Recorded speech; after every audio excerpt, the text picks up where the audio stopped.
Avec des compétences et des champs d'intervention toujours plus étendus, la communauté de communes Châteaubriand-Derval est présente dans tous les domaines de la vie quotidienne. Développement économique, formation, mobilité, culture, enfance et jeunesse, environnement, sport, action sociale, tourisme. Quel que soit leur âge, leur activité ou leur lieu de résidence, la collectivité assure le futur des habitants, des acteurs économiques et des partenaires associatifs des 26 communes et leur offre des services intercommunaux de qualité et de proximité sur un territoire à taille humaine. Pour garantir la continuité et le développement d'un service public de qualité et de proximité dans un cadre contraint, les élus communautaires votent chaque année un budget qui oriente et précise les dépenses et les recettes prévisionnelles. En 2026, le budget prévisionnel de la communauté de communes s'établit à 31 049 000 €. Les principales sources de recettes de la collectivité sont les financements de l'État, la fiscalité des entreprises et des ménages, les produits des services, ainsi que les financements de divers organismes publics. La communauté de communes Châteaubriand-Derval perçoit des dotations de l'État à hauteur de 12 694 000 €. Celles-ci s'inscrivent dans deux logiques bien distinctes. Compensation, la dotation est créée en contrepartie d'une mesure nouvelle, comme par exemple la suppression d'un impôt local ou le transfert d'une compétence. Péréquation, la dotation permet de réduire les inégalités de ressources entre collectivités. En matière de compensation, depuis 2021, les EPCI perçoivent, en remplacement du produit de la taxe d'habitation, une fraction du produit de la TVA nationale. Depuis 2023, la collectivité perçoit également une fraction de TVA nationale en remplacement de la cotisation sur la valeur ajoutée des entreprises. Suite à la suppression de la taxe professionnelle par l'État, la collectivité perçoit également une recette non dynamique destinée à compenser le manque à gagner résultant de cette décision. Cette recette, figée jusqu'en 2023, est maintenant réduite chaque année. En matière de péréquation, la collectivité perçoit la dotation globale de fonctionnement et le fonds de péréquation des ressources intercommunales et communales. La loi de finances pour 2026 prévoit de figer, voire réduire la plupart de ces recettes. La communauté de communes perçoit également 7 024 000 € de fiscalité directe auprès des entreprises et des ménages. Les réformes successives de la taxe d'habitation et d'allègement des impôts de production ont fortement réduit la part du produit des impositions directes dans les ressources totales de la collectivité. Avec la quasi-disparition de la taxe d'habitation, plus de 85% de ces produits proviennent des entreprises du territoire avec des ressources issues en majorité de la cotisation foncière des entreprises, l'imposition forfaitaire sur les entreprises de réseau, la taxe sur les surfaces commerciales. La loi de finances 2023 a acté la disparition progressive de la cotisation sur la valeur ajoutée des entreprises pour les entreprises, cette ressource étant intégralement remplacée par une compensation depuis 2023 pour les collectivités. Les autres recettes fiscales de la collectivité sont constituées de la taxe d'habitation sur les résidences secondaires, des taxes foncières et de la taxe gestion des milieux aquatiques et prévention des inondations dont le montant est perçu auprès des ménages et des entreprises. Grâce à un tissu industriel et commercial dense, l'activité économique locale génère des recettes importantes.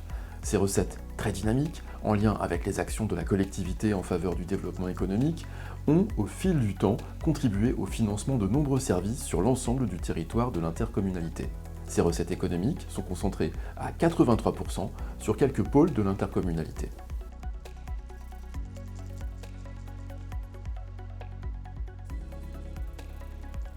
Avec la disparition de la taxe d'habitation et les réformes de la fiscalité économique, la communauté de communes n'a pratiquement plus aucune capacité à faire évoluer ses recettes fiscales. La ligne bleue représente la part des recettes sur lesquelles la collectivité dispose d'un pouvoir de taux. Cotisation foncière des entreprises, taxe d'habitation et taxe foncière. Ce produit a fortement chuté entre 2017 et 2025. La ligne orange représente les impôts versés par les entreprises sur lesquels la collectivité n'a pas de pouvoir. Ces recettes chutent également fortement avec la disparition de la CVAE. La ligne grise représente les produits qui ont été retirés à la collectivité et remplacés par des compensations versées par l'État. Ils augmentent très fortement, traduisant une étatisation des recettes. Ces évolutions entraînent une perte presque totale du levier fiscal. La dynamique économique, comme source de recettes fiscales, profite insuffisamment au territoire sur lequel elle est créée. Les compensations attribuées par l'État sont devenues des variables d'ajustement qui non seulement ne présentent plus aucune dynamique, mais tendent aussi vers la baisse. À ces recettes fiscales s'ajoutent 8 339 000 € de recettes générées par les services que la communauté de communes propose à ses habitants. Collecte et tri des ordures ménagères, loyers provenant des locations de bureaux ou ateliers, ou encore recettes d'exploitation du foirail. Dans le cadre de sa politique en faveur des familles, la collectivité prend à sa charge une part importante des dépenses. Le produit perçu auprès des habitants, alors, ne représente qu'une partie du coût du service. C'est le cas par exemple des accès à des équipements intercommunaux comme les espaces aquatiques, les structures d'accueil d'enfants, ou le conservatoire proposant des tarifs raisonnables pour tous les habitants. Pour d'autres services, comme le Cébus, la médiathèque et les bibliothèques, la collectivité a fait le choix de la gratuité pour les usagers. D'autres partenaires participent également à alimenter le budget de la communauté de communes à hauteur de 2 991 000 €, tels que l'Union européenne, l'État, la région des Pays de la Loire, le département de Loire-Atlantique, la Caisse d'allocation familiale, la Banque des territoires ou encore l'ANA et l'ARS. Les dépenses générales de la communauté de communes peuvent être réparties en 4 grandes catégories. Les frais de fonctionnement des services, avec les prestations de services et les participations aux charges d'organismes extérieurs, les charges financières, mais aussi les charges de gestion courante. La communauté de communes s'applique au quotidien à maîtriser la progression de ce poste tout en maintenant la qualité des services offerts aux habitants. Les charges de personnel qui sont, pour la plus grande partie, affectées à des missions directes de service à la population telles que l'accueil des enfants, les activités sportives, la lecture publique, la ludothèque, le conservatoire, la mobilité ou encore la collecte des déchets. Les attributions de compensation aux communes. Au moment de l'adoption du régime de fiscalité professionnelle unique, les communes ont transféré à l'EPCI leurs recettes liées à l'imposition des entreprises sur leur territoire, de façon à les mettre en commun pour en faire bénéficier l'ensemble du territoire. Ce montant évolue à chaque transfert de compétences. Le soutien à la vie associative locale avec une enveloppe de subventions inchangée depuis 2023. La communauté de communes est soumise chaque année à des augmentations de charges imposées par l'État, telles que des décisions en matière de rémunération du personnel, de nouvelles normes ou encore des transferts de compétences sans moyens financiers associés. Ces éléments réduisent les marges de manœuvre de la collectivité. Malgré ce contexte, la collectivité maintient le même niveau de service aux particuliers et aux entreprises. Le résultat prévisionnel de l'année, ajouté aux excédents des années précédentes, permet à la communauté de communes de rembourser ses emprunts, la communauté de communes ayant à fin 2025 un faible niveau d'endettement, financer ses investissements récurrents, c'est-à-dire maintenir en bon état ses bâtiments et ses équipements, mais aussi de procéder au renouvellement de ses outils, financer un programme d'investissement nouveau à moyen et à long terme afin de continuer d'offrir aux habitants des 26 communes et aux entreprises un service public moderne, de qualité et de proximité. Au-delà de son résultat annuel pour financer son programme d'investissement, la collectivité peut compter sur les recettes liées à l'activité économique avec les ventes de terrains et de bâtiments, mais également sur des financements externes avec des subventions versées par l'Union européenne, l'État, la région des Pays de la Loire, le département de Loire-Atlantique, l'Agence nationale du sport et la Caisse d'allocation familiale. Pour soutenir son développement, la collectivité peut également avoir recours à l'emprunt. Conformément aux orientations présentées lors du débat d'orientation budgétaire, en 2026, la communauté de communes a prévu de ne pas modifier les taux de taxes foncières, de cotisation foncière des entreprises et de la taxe Gemapi, de ne pas modifier les taux de la taxe d'enlèvement des ordures ménagères, ni les montants de la redevance d'enlèvement des ordures ménagères.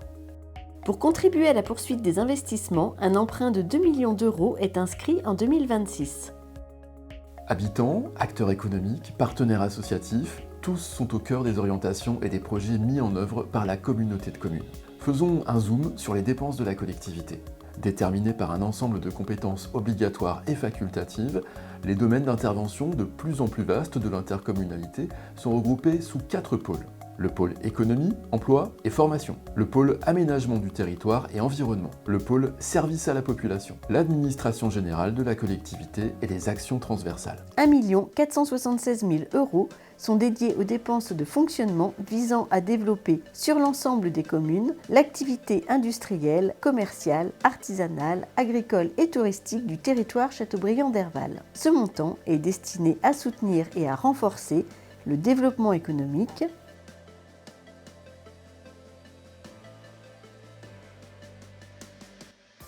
la formation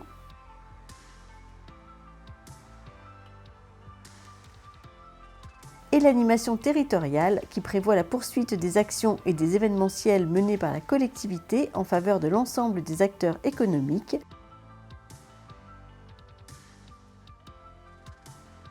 notamment au travers de l'accompagnement à l'installation de nouveaux commerces avec le dispositif Boutique Test et Pays de Loire Commerce Artisanat, et le partenariat avec les chambres consulaires.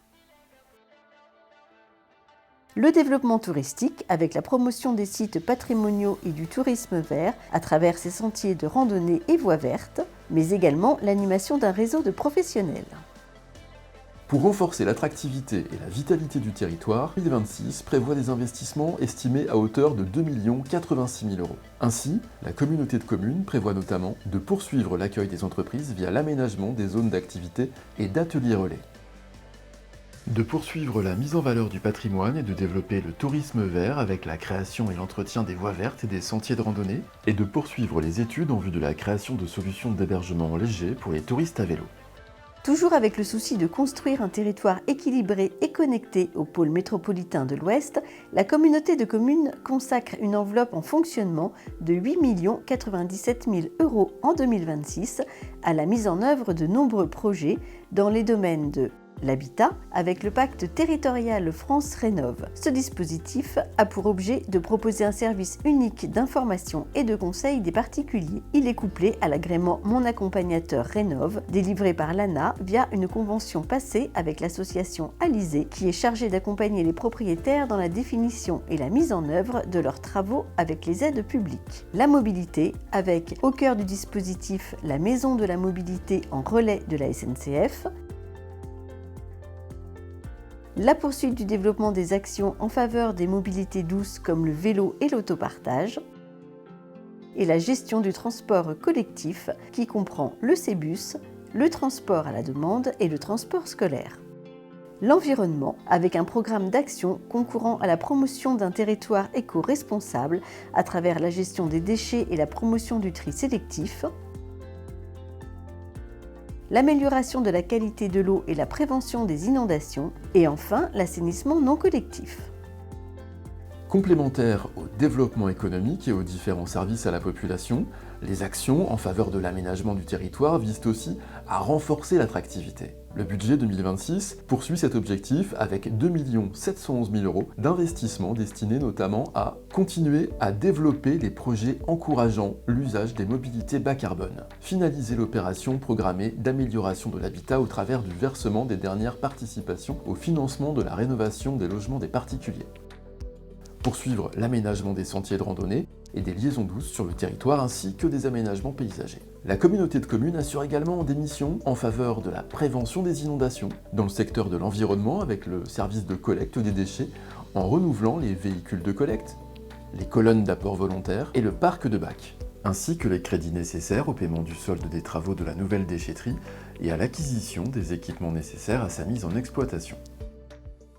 10 452 000 € sont destinés en fonctionnement à poursuivre les efforts de la collectivité pour proposer à l'ensemble des habitants et des familles des 26 communes un territoire où il fait bon vivre. Ce montant correspond aux frais de gestion et de personnel des services petite enfance, enfance et jeunesse à travers entre autres le guichet unique, les séjours ski, les accueils de loisirs, le relais petite enfance ou les multi-accueils, culture, avec la programmation culturelle, le réseau de lecture publique, le conservatoire, l'éducation artistique et la Galerie 29. Sport, avec les espaces aquatiques et notamment la réouverture de l'espace Dauphin.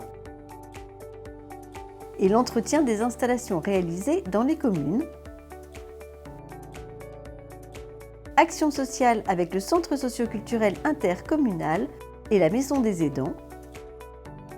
Services de proximité avec les France Services et la maison de la justice et du droit. Malgré les contraintes financières et incertitudes, la collectivité a fait le choix, cette année encore, de maintenir son niveau d'engagement dans l'ensemble des services offerts à la population. En matière d'investissement, une enveloppe de 8 158 000 € est consacrée à des projets structurants tels que la poursuite du programme d'investissement en matière d'équipements sportifs avec les enveloppes nécessaires à la construction des terrains synthétiques de football à Châteaubriand et Herbray, la construction de terrains de padel, ainsi que la poursuite des travaux de réhabilitation de l'espace Dauphin, et le maintien en bon état des différents équipements sportifs installés sur les 26 communes. En matière d'enfance et jeunesse, il est prévu, outre le renouvellement de matériel et équipement de l'ensemble des structures, les études préalables à la construction d'un multi-accueil à Saint-Vincent-des-Landes et les crédits nécessaires à l'avancée de travaux sur le multi-accueil des terrasses. En matière de culture, seront prévus des crédits pour le maintien en état et l'équipement des médiathèques, du conservatoire et de l'école de musique, ainsi que le financement d'études préalables à la poursuite de l'aménagement du bâtiment hébergeant l'école de musique à Derval. 9 746 000 € seront destinés au fonctionnement des services support de la collectivité et aux actions transversales afin de continuer à proposer un service public performant et réactif dans une logique de solidarité et d'équilibre territorial permettant à chacune des 26 communes de se développer harmonieusement, notamment au travers des attributions de compensation, de mutualisation et de mise en place d'outils de rationalisation de la dépense publique afin de réduire les coûts et d'optimiser la gestion des services publics. En investissement, 1 587 000 € sont prévus pour le maintien en état des bâtiments, l'informatisation et l'équipement des services et le versement de fonds de concours à destination des communes. En 2026, la communauté de communes prévoit de poursuivre sa politique de solidarité intercommunale menée depuis plusieurs années avec la poursuite du versement d'une enveloppe de 200 000 € par an de fonds de concours aux communes pour soutenir leurs investissements. Depuis 2025, les communes pour lesquelles les attributions de compensation sont négatives verront leurs aides majorées du montant de la somme qu'elles reversent à la communauté de communes. La poursuite du fonds de santé qui a pour objectif d'accompagner les communes pour attirer et maintenir des professionnels de santé sur le territoire. Depuis 2024, la communauté de communes a ainsi accompagné 3 projets de création de maisons médicales et 1 projet de pharmacie. La poursuite de sa politique d'aménagement paysager à travers notamment le fonds 44 000 arbres destiné à financer la plantation d'arbres dans les communes à hauteur de 1 € par habitant. Enfin, le lancement d'un programme de recensement de l'état du patrimoine religieux dans la perspective de la mise en place d'un dispositif d'aide aux communes.